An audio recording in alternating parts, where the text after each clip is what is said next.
từ thổ kìm buông từ thổ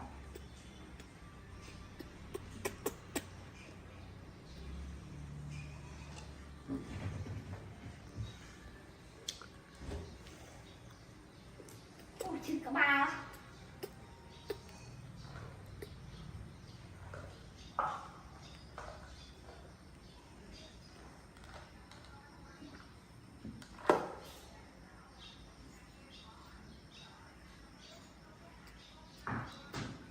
đặt con kia rồi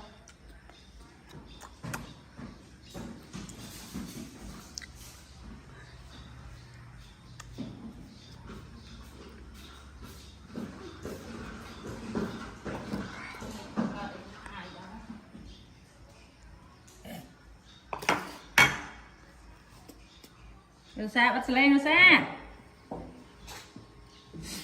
Chị Ly ơi. Chị Ly ơi, coi lên cái lăng tay. À. Coi lên la đây. À, coi lên la ta mà nhầm bó thân.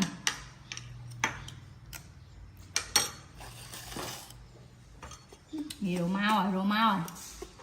Rô mau. Ô mai ơi.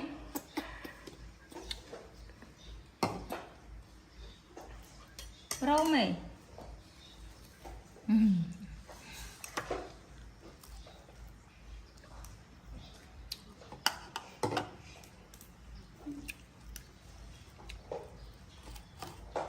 Có hai phần này mấy. Hô tập này lòng tạng. măng măng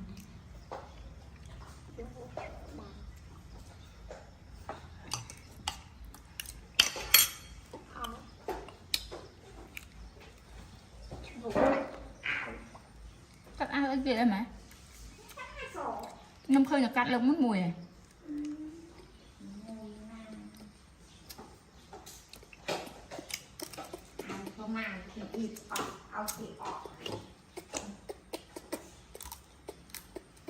Đi. Người là mấy con, người là mấy.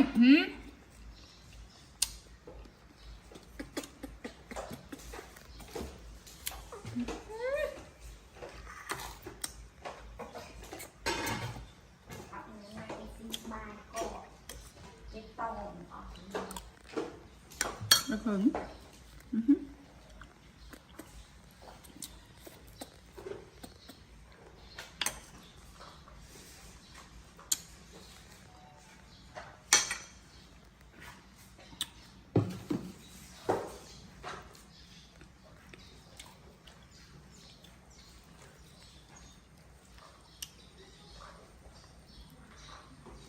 Đây.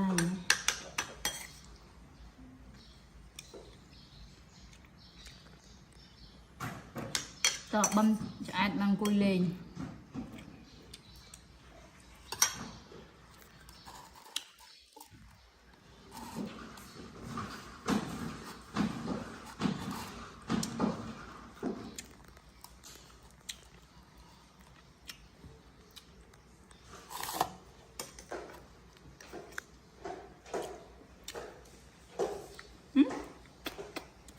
Dạ, dạ. Nấm mạnh rồi ha.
Pư nè, pư nè.